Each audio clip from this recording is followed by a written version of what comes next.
Hello, everyone. I'm Diego, and I'm one out of 3 triplet flames who are rainbow star people.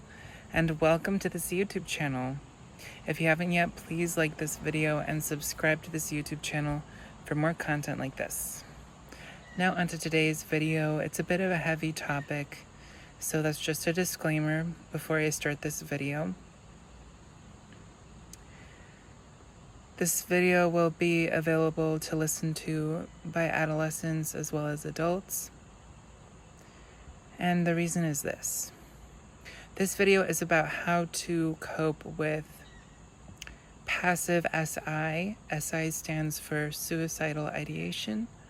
Passive SI is just basically having thoughts about ending one's own life,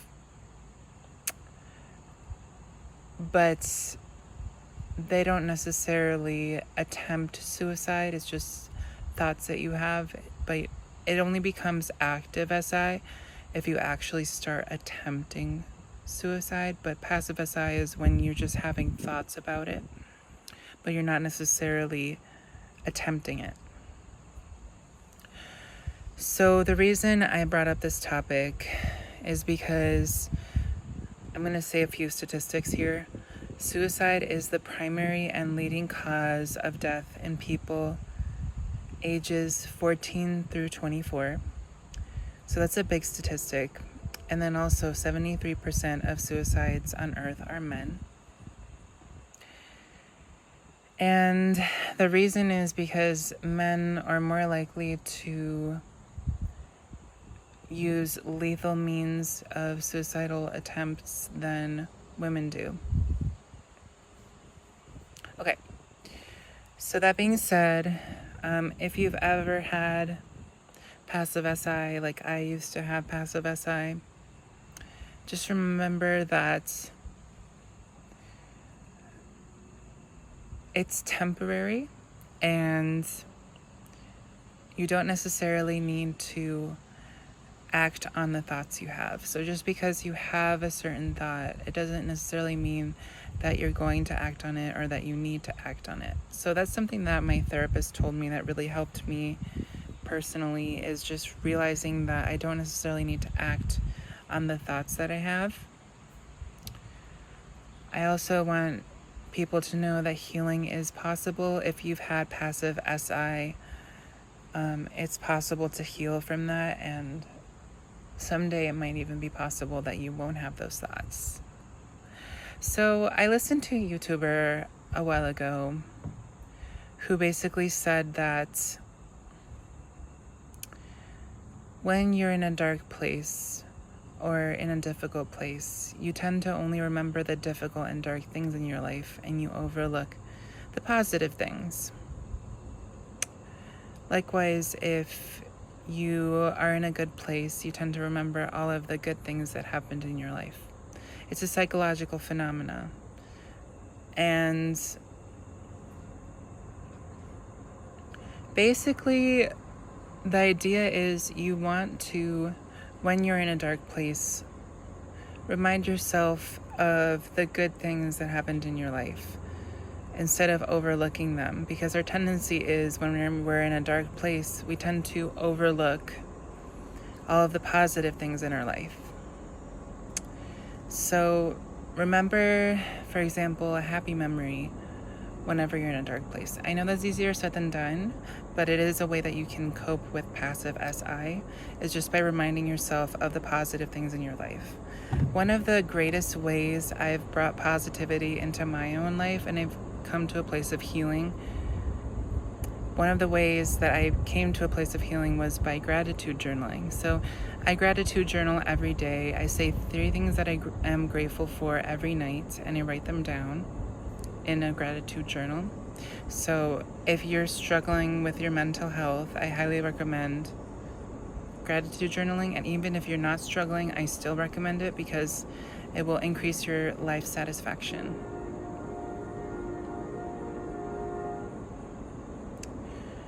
So something that I also would like to say is I think it's important to be kind and compassionate to yourself. Like if you have one of those thoughts, remember to say kind things to yourself and to practice self-love, even if it just means getting up from bed and having breakfast. Just like really simple things that you can do to take care of yourself. I think one of the biggest reasons people get passive SI is because life is so painful for them that they think they would alleviate themselves from that pain by dying from suicide. And I think something to keep in mind is if you do end up dying, that affects all of the people around you. That's something that really helped me kind of talk myself out of it, was remembering that all the people around you get affected by it. And like, for instance, like, let's say it's your mom or your dad or maybe your best friend or one of your loved ones or a relative.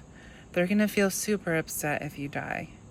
And they're just gonna feel really awful, and it will even increase the chances of them thinking about suicide.